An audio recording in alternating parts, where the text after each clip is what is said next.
Oiê, tudo bem? Eu me chamo Camila e hoje nós vamos ter uma videoaula sobre balanço patrimonial e demonstração de resultados. Primeiramente, o que é o balanço patrimonial? Ele é como se fosse um instantâneo da empresa. É um modo conveniente de organizar e resumir o que a empresa possui, que são os ativos, e o que ela deve, que é o passivo, e a diferença entre os dois em um determinado momento ou período. Na estrutura do balanço à esquerda encontram-se os ativos e no lado direito o passivo e o patrimônio líquido. É importante saber que o balanço patrimonial é equilibrado, ou seja, o valor total do lado esquerdo é sempre igual ao valor total do lado direito. Então, é sempre verdadeiro que o ativo é igual ao passivo mais o patrimônio líquido. Como nós podemos ver na tabela abaixo, essa é a estrutura de um balanço patrimonial. Como eu já havia dito, do lado esquerdo os ativos, do lado direito o passivo e o patrimônio líquido. Os ativos são classificados como circulantes ou não circulantes. Um ativo circulante tem vida curta e é normalmente dividido em caixas e bancos, contas a receber e estoque. Já os não circulantes possuem vida mais longa e são separados entre imobilizado e intangível. Os passivos também podem ser classificados como circulantes ou não circulantes. Os circulantes podem ser divididos em fornecedores, contas a pagar, impostos, despesas, por exemplo. Por sua vez, os não circulantes são exigíveis a longo prazo, como financiamentos e empréstimos. Como nós podemos ver na tabela ao lado, é uma outra estrutura de um balanço patrimonial que é mais detalhada. Então, para gravar isso bem na mente, vamos fazer um exercício? Monte o balanço patrimonial de uma empresa sabendo que seu ativo circulante total é de R$ 135 mil, sendo 46% de caixas e bancos, 22% de contas a receber e 32% de estoques. Além disso, a empresa possui uma fábrica com valor total de 2 milhões e uma patente de 600 mil. Seu patrimônio líquido é de 2 milhões e 500 mil e seus financiamentos somam 40 mil. Ademais, suas despesas financeiras atuais são de 5 mil. Por fim, os impostos pagos no último ano foram de 34% do seu LAIR, que totalizou R$ 15 mil. Como a gente começa esse exercício? A gente primeiro monta a estrutura do balanço patrimonial da mesma maneira que foi feito no slide anterior. Em seguida, a gente calcula todos os valores do ativo circulante que nos foi dado. Sabemos que o total é de 135 mil. Então, se 46% são caixas e bancos, nós vamos fazer 135 mil vezes 0,46 e assim por diante em relação às contas a receber e aos estoques e vamos adicionar isso à tabela. Seguindo com as informações do enunciado, nós sabemos que uma fábrica ela trata-se de um ativo não circulante imobilizado e uma patente é um ativo não circulante intangível. Logo, ambos são, respectivamente, 2 milhões e 600 mil. Nós também vamos adicionar isso à tabela. Vamos somar o ativo circulante e o ativo não circulante para dar o total do ativo, que é o total do lado esquerdo. Então, o total do ativo vai ser de 2.735 mil. Terminado o lado esquerdo, nós vamos seguir ao lado direito. Então, primeiro, nós vamos adicionar ao balanço as informações que nós temos acerca do passivo e do patrimônio líquido. Nós sabemos que o patrimônio líquido é de 2 milhões e 500 mil, que os financiamentos são de 40 mil e que as despesas a pagar são de 5 mil. Os impostos são 34% do LAIR, que totalizou 15 mil, logo 0,34 vezes 15 mil. Adicionamos tudo isso à tabela. Sabemos que o total do passivo é necessariamente igual ao total do ativo, logo 2.735 mil. Vamos adicionar isso à tabela também. E que, por enquanto, o passivo e o patrimônio líquido somam 2.550.100 reais.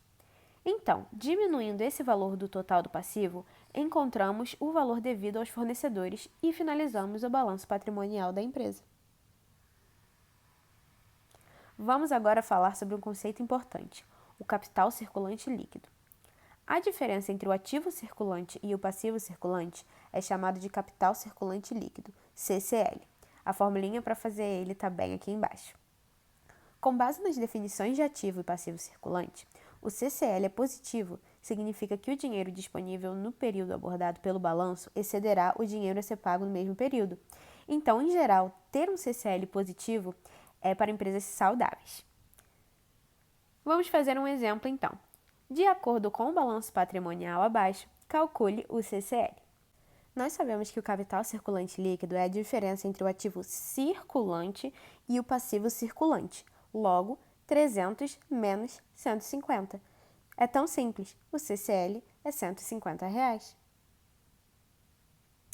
Outro conceito importante é a liquidez. A liquidez refere-se à velocidade e à facilidade com quais os ativos podem ser convertidos em caixa sem que haja perda de valor. Um ativo com alta liquidez é aquele que pode ser vendido rapidamente sem perda de valor.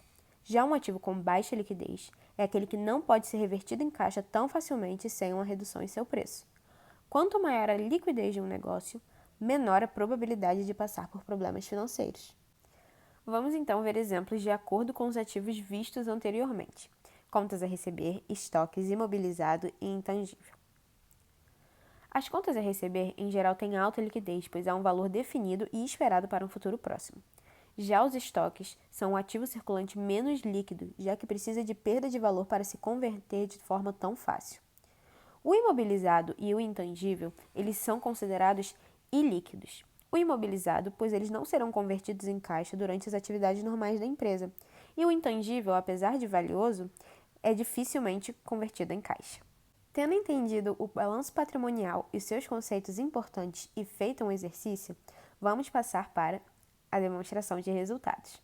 A demonstração de resultados mede o desempenho da empresa no período estipulado e está atrelado ao balanço patrimonial. Os itens relatados na demonstração de resultados, em geral, são a receita, despesas operacionais e financeiras, depreciação, o lucro operacional, impostos e lucro líquido. Ao lado, vemos a tabela de como seria uma demonstração de resultados. Vamos fazer um exercício então. Em um trimestre, uma empresa vendeu 12.000 unidades de um produto por R$ 30 cada, sendo o custo unitário R$ 11. As despesas de pessoal somam 5.000, além de despesas com aluguel de 3.000 por mês. Por fim, conste despesas com juros de 1.700 ao mês. Considere a alíquota de 34% e depreciação de R$ 1.000 mensais.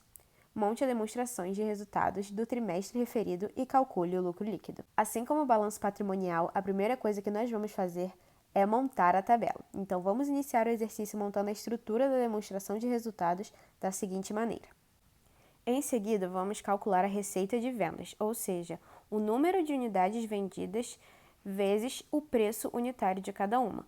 12.000 vezes 30, 360.000. Vamos calcular também o custo das vendas, o CMV, e ele é calculado a partir de unidades vendidas vezes o custo unitário, 12.000 vezes 11, 132.000. As despesas operacionais são as despesas de pessoal mais o aluguel. Observe que o valor do aluguel é dado ao mês, ou seja, é necessário multiplicar por 3, uma vez que estamos calculando os resultados de um trimestre. Logo, 5.000 mais 3 vezes 3.000, total de 14.000 de despesas operacionais.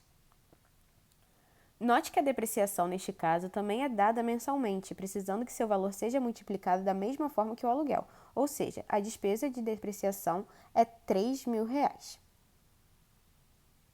Diminuindo o CMV e as despesas operacionais e a de depreciação da receita de vendas, nós obtemos primeiramente o lucro operacional de R$ 211.000. Agora, assim como o aluguel e a depreciação, os juros também são dados mensalmente e eles são a despesa financeira. Sendo assim, é necessário multiplicar o valor. Logo, 1.700 vezes 3, um total de 5.100. Fazendo a diferença entre o lucro operacional e as despesas de juros, nós temos o lucro antes dos impostos. Como dito no enunciado, o valor dos impostos é 34%, ou seja, é necessário multiplicar o lucro antes dos impostos por 0,34. E note que, quanto maior o LAIR, maiores serão os impostos. Neste caso, os impostos são de R$ 70.006. Por fim, diminuindo os impostos pagos, chegamos ao lucro líquido e finalizamos a demonstração de resultado do trimestre da empresa. Então, o lucro líquido da empresa desse trimestre ficou em R$ 135.894. E esse é o final da nossa aula de balanço patrimonial e demonstração de resultado. Espero ter sido proveitoso, espero que vocês tenham aprendido e muito obrigada pela atenção.